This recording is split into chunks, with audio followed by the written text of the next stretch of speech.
श्रावण महीने की नवमी तिथि। कौन सी तिथि? नवमी। चाहे शुक्ल पक्ष की हो चाहे कृष्ण पक्ष की। 7 दुर्वा। कितनी दुर्वा? 7 दुर्वा अशोक सुंदरी वाली जगह पर चढ़ाकर, शंकर भगवान के ऊपर चढ़ाकर, गणेश जी के चरणारविंद को लगाकर उसको लेकर आना है। हाटकेश्वर महादेव का स्मरण कर। कौन से महादेव? हाटकेश्वर महादेव। उसको लेकर आइए। उदर में, पेट में रोग हो, बीमारी हो, बहुत ज्यादा तकलीफ हो रही हो, शरीर के अंतर्गत एसिडिटी रहती हो या पेट के अंतर्गत कोई ना कोई बीमारी बनी ही रहती हो, उसको भादो के महीने में, कौन से महीने में? भादो के महीने में किसी भी दिन सुबह के समय जब आप वो दुर्वा लेकर आए, 5 दिन, 6 दिन, 7 दिन में एक एक कर कर खाली पेट उसको चबा चबा कर खा लो और पानी पी लीजिए। करना पड़ेगा श्रावण महीने में, खाना पड़ेगी भादो में। चतुर्मास में चारों महीनों का बड़ा बड़ा महत्व है। कभी आपको एक स्मरण रहा हो कि जिस नारी के, स्त्री के रजोधर्म से जुड़ी हुई या पुरुष वर्ग में भी कहीं ना कहीं किसी ना किसी रूप में इस उदर से लेकर एड़ी तक के बीच में जो भी तकलीफें होती हैं उससे जुड़े हुए के लिए भी सावन के महीने में एक प्रयोग आता है। उसको कर लेने से संपूर्ण जीवन समय में ये नाभि कोश से लेकर एड़ी तक के बीच में कभी तकलीफ हो ही नहीं सकती। और वो जल शंकर भगवान को शूलपाणेश्वर महादेव के नाम से चढ़ाया जाता है। कौन से महादेव के नाम से? शूलपाणेश्वर महादेव। शूलपाणेश्वर उसका भी स्थान है कि वो जल कहां चढ़ता है। तो पहले तो नवमी तिथि का दुर्वा प्रयोग भगवान शंकर को समर्पित करते हुए, अशोक सुंदरी वाली जगह पर समर्पित करते हुए श्री गणेश जी महाराज को कहकर, आपको याद होगा जिस समय पर श्री गणेश जी महाराज कुबेर जी महाराज के घर में भोजन करने गए थे, सारा अन्न भगवान गणेश जी पा गए थे, तब शंकर भगवान ने दुर्वा भेजी थी। ये दुर्वा जब गणेश जी को भेजी गई थी तो वो औषधि के लिए भेजी गई थी कि गणेश जी ने ज्यादा पा लिया है तो शरीर में रोग ना हो जाए, पेट में कोई रोग ना हो जाए। तब शिव जी ने भेजी थी अशोक सुंदरी के माध्यम से। इस दुर्वा का प्रभाव रोग मुक्ति के लिए किया जाए। रोग दुर्वा महाराज। सती मैया कहती है शिव में क्या नहीं है, शंकर में क्या चीज की कमी है? आप बताओ कि शिव में कमी क्या कमी है शंकर भगवान? कोई कहते हैं, कई लोग कहते हैं कि शंकर भगवान तो रुद्रदेव है, उनको तो क्रोध जल्दी आता है। हम कहते हैं किसको नहीं आता क्रोध? क्रोध किसको नहीं आता? एक चीटा निकल कर जा रहा है, तुम उसका रास्ता बार बार रोको, बार बार रोको, बार बार रोको, बार बार रोको, चीटा तुम्हारे पांव में खा जाएगा। मच्छर, उसको भी क्रोध आ रहा है। खटमल, जरा सा दबा, क्रोध आ गया। एक कीड़ा तुम्हारे पांव में दबा, क्रोध आ गया, उसने तुम्हारे पांव में काट लिया। एक मक्खी तुम्हारे कपड़े में दब गई, वो मक्खी को क्रोध नहीं आता, पर मक्खी कपड़े में दब गई, दबी हुई थी, बहुत देर से निकलने का प्रयास कर रही थी, नहीं निकल पाई, तुम्हारे शरीर को काट लिया, काटा, तुमने साड़ी झटकी, मक्खी निकल कर भाग गई। क्रोध किसको नहीं आता? एक बेल, उसको भी क्रोध आता है। गौ माता, उसको भी क्रोध आता है। क्रोध किसको नहीं आता? संसार में कौन है जिसको क्रोध नहीं आया?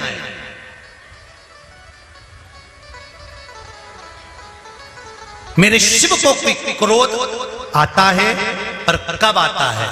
कहा जब भगवान विष्णु कहते हैं कि अब सृष्टि का संहार करना है, तब मेरा देवाधिदेव महादेव क्रोध में आकर सृष्टि का संहार कर देता है। सती मैया कह रही है पिताजी शिव जी से मेरा विवाह करा दो। शंकर भगवान ने विवाह करा दिया, मन गवारा नहीं करा, इसलिए शिव जी को पूछते नहीं थे। कई संसार में कई लोग ऐसे हैं जो शंकर भगवान की आज भी निंदा करते हैं। संसार में कई लोग और दूर नहीं, तुम्हारे अड़ोसी पड़ोसी में भी कई लोग ऐसे होंगे, तुम मंदिर जाओगे तो भी निंदा कर देंगे। ये चलिए शिव जी की भक्तन, ये चलिए शंकर जी के मंदिर। कई लोग ऐसे होंगे जो अपशब्द कर देंगे, शंकर जी में क्या रखा है, क्यों वो सियोर वाले के चक्कर में पड़े हो, क्यों ऐसा कर रहे हो, क्यों वैसा कर रहे हो। उसको तो कथा तक नहीं आती, दिन भर बैठ के उपाय बताते रहता है, तोड़ के बताता रहता है, तो भी तुम मुंह से कह देती हो।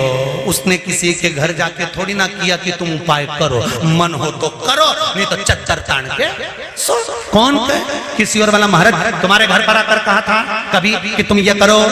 अगर तुम्हें कथा अच्छी लगे तो टीवी चालू रखो, नहीं तो रिमोट तुम्हारे हाथ में दूसरा महाराज आ रहा होगा, उसको देखो।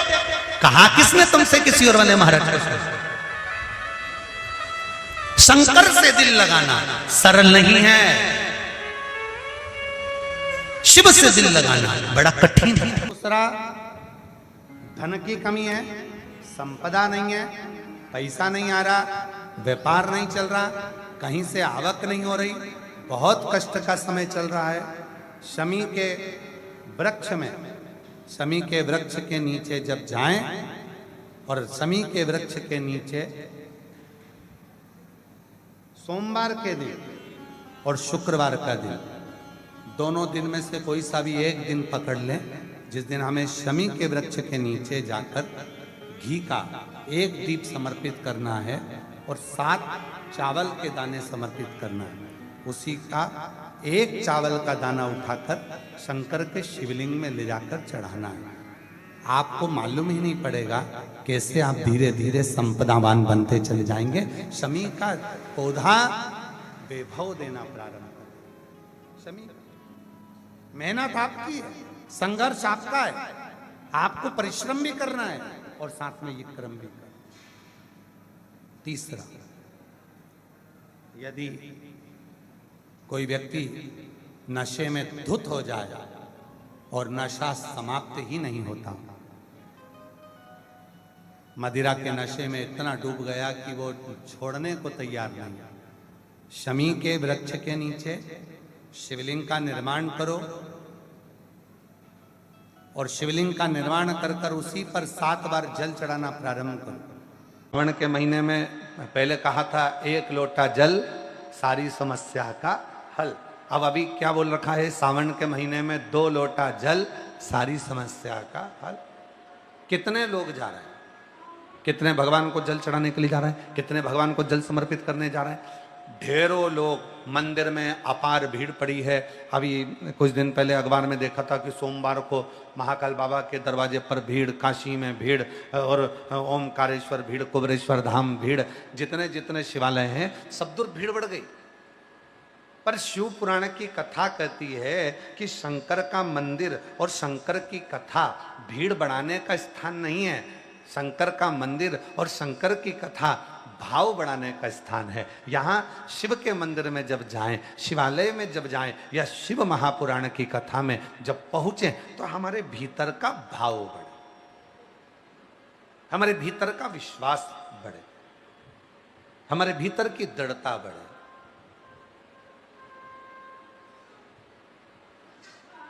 और जब हमारा विश्वास बढ़ता है, जब हमारा भरोसा बढ़ता है, जब हमारी दृढ़ता बढ़ती है तो अपने आप कार्य सफल होता है। मंदिर तो ढेर जा रहे हो, शिव मंदिर में भीड़ लगी पड़ी हुई है, सारे शिवालयों में भीड़ लग गई। शिव महापुराण ने संसार के लोगों को मंदिर जाना सिखा दिया, सारे शिवालय भरे पड़े हुए हैं। पर शिवालय तक तुम जाओ, शंकर जी को रोज सावन के महीने में 2 लोटा जल चढ़ाओ, पर उस जल के साथ में तुम्हारा विश्वास भी शिव के चरणों में हो। क्या सोच कर जा रहे हो? केवल शंकर सोचकर नहीं, केवल ये सोचकर नहीं जाना कि शिवालय, केवल ये सोचकर नहीं जाना कि मंदिर है, केवल ये विचार कर कर नहीं जाना कि भगवान शंकर का शिवलिंग पत्थर का है, पाषाण का है, लकड़ी का है, पारद का है, स्फटिक का है, मुझे जल चढ़ाना। ना ना ना, शिवालय जाना शंकर के मंदिर जाना तो ये विचार कर कर जाना कि अपने पिता से, अपने बाबुल से, अपने बाबा से बात करने जा रही हूँ। वहाँ मेरा पिता बैठा है, वहाँ मेरा बाबुल बैठा है, वहाँ मेरा जगत का बाप बैठा है। और जब मैं अपने दिल की बात अपने पिता से कहूँगी, अपने मन की बात जब अपने बाबुल से कहूँगी, तो निश्चित है कि मेरा पिता मेरी बात को सुनेगा और मेरे गोद में मेरी झोली जरूर भरेगा, ऐसी कृपा जरूर करेगा। तो जल के साथ में विश्वास लेकर जाए। जिसके घर में संपदा की कमी होती है, जिसके घर में कर्जा बढ़ जाता है, लक्ष्मी नहीं आती, बहुत टेंशन की जिंदगी जीता है मनुष्य, व्यापार चल नहीं रहा, बहुत तकलीफ का जीवन चल रहा होता है, तो आज भी नियम है महाराज, आज भी नियम कि सोमवार, शुक्रवार, ये 2 वार ऐसे हैं, इन 2 वार को यदि कटोरी में थोड़ा सा शहद रखकर, मधु रखकर यदि लक्ष्मी जी का स्मरण किया जाए और माता लक्ष्मी जी का स्मरण कर कर एक लाल पुष्प उस कटोरी के सम्मुख में माता लक्ष्मी का नाम लेकर रखा जाए और बाद में वही शहद, वही मधु और वही पुष्प सोमवार का दिन और शुक्रवार के दिन लक्ष्मी का पूजन कर कर, स्मरण कर कर, दूसरे दिन शुक्रवार के दिन पूजन करें, शनिवार के दिन उस मधु का, उस पुष्प का विसर्जन करें, सोमवार के दिन पूजन करें लक्ष्मी जी का स्मरण कर कर, और मंगलवार के दिन अगर विसर्जन करें, 5 या 7 सोमवार या शुक्रवार को यदि आप मधु का भोग लक्ष्मी जी को लगाना प्रारंभ कर दें, शिव का नाम स्मरण कर कर, तो उसके घर में कभी संपदा की कमी नहीं होती, लक्ष्मी उस संपदा को बढ़ाती है। और हम तो यहां तक कहेंगे, प्रयास करो, अगर आपके घर में छोटा सा शिवलिंग विराजमान है, आपके घर में अगर छोटा सा शंकर जी का शिवलिंग है, छोटा सा शंकर भगवान का शिवलिंग है, या आपके घर में कुबेरेश्वर धाम का कंकर है, और आपके घर में यदि शंकर भगवान का शिवलिंग है, या सीहोर का रुद्राक्ष हो, या शंकर भगवान का शिवलिंग हो, या कंकर शंकर हो, तो निवेदन है जहां पर भी शिवलिंग आपके घर में विराजमान है, अगर छोटी सी कटोरी में एक बेलपत्र को आप नीचे रखिए, छोटी सी कटोरी उस बेलपत्र के ऊपर रखकर उसमें थोड़ा सा मधु, शहद, शंकर भगवान की साक्षी में शिव जी के सामने अगर शुक्रवार की शुक्रवार रखना प्रारंभ कर दो, धीरे धीरे संपदा की वृद्धि अपने आप होना प्रारंभ होगा। मधु, देवी भागवत का यह प्रसंग है, छठे स्कंद का 16वां और 17वां अध्याय देवी भागवत का वर्णन करता है। मां लक्ष्मी पृथ्वी पर आ गई, रात्रि को देखा कहीं स्थान नहीं, एक बूढ़ी के स्थान पर, बूढ़ी के दरवाजे पर जाकर विनय करी, शहद मधु पाने को मिला, वर दे दिया, मैं तुझे वर देती हूं, तेरे घर में कभी संपदा की कमी नहीं आई। तूने मुझे मधु दिया है, तूने मुझे शहद दिया है। 56 भोग दीपावली के दिन माता लक्ष्मी को लोग लगाते हैं, ढेरों सारा गुजिया, पपड़िया, बर्फी, चक्की, मठरी, खाजे, पपड़िया सब लक्ष्मी जी को भोग लगाते हैं। पर यदि एक पान के पत्ते पर भी एक बूंद अगर शहद का दीपावली के दिन अगर रात्रि को भी लक्ष्मी को भोग लगा दिया जाए तो कभी संपदा कम नहीं, कभी संपदा। एक बूंद मधु का, शहद का यदि सामने रखा जाए, लक्ष्मी जी के भोग लगाया जाए, तो संपदा की कमी नहीं आ सकती, क्योंकि मां वर देती है। पहले की कथाओं में कहा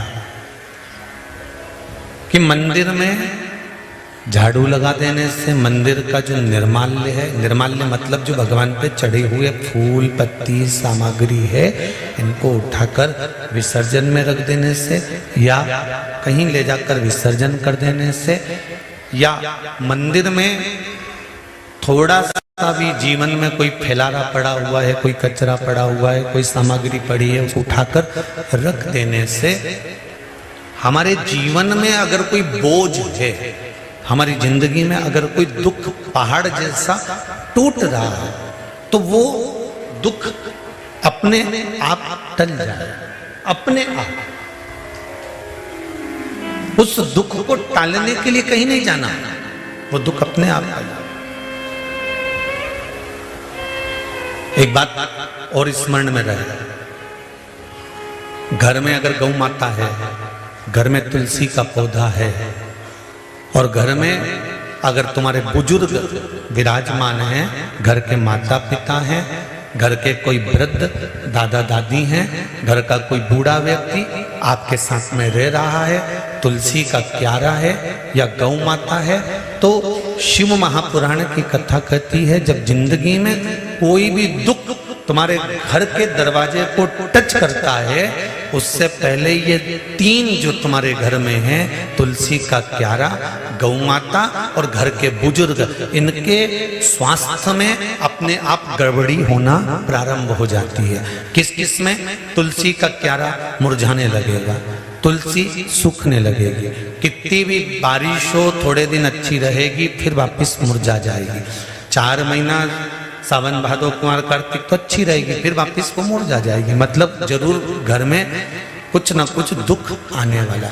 गौ माता बार बार बीमार पड़ रही है, गाय तुम्हारे घर में है, वो चारा नहीं खा रही है, पानी नहीं पी रही है, उसको कोई तकलीफ हो रही है, समझ लेना कि घर में कोई दुख आया होगा, उसने अपने ऊपर ले लिया होगा। घर के बुजुर्ग, घर के माता पिता, घर के बयो, घर के वृद्ध, ये जो घर में जो बड़े होते हैं ना, ये दिन भर बैठकर टीवी के सामने भले शिव पुराण सुनते हो, भजन करते हो, कीर्तन करते हो, मंत्रमाला करते हो, तो घर के बच्चों का, घर के बेटा बेटी का, घर के परिवार के व्यक्ति का सारा दुख ये अपने माथे पर ले लेते।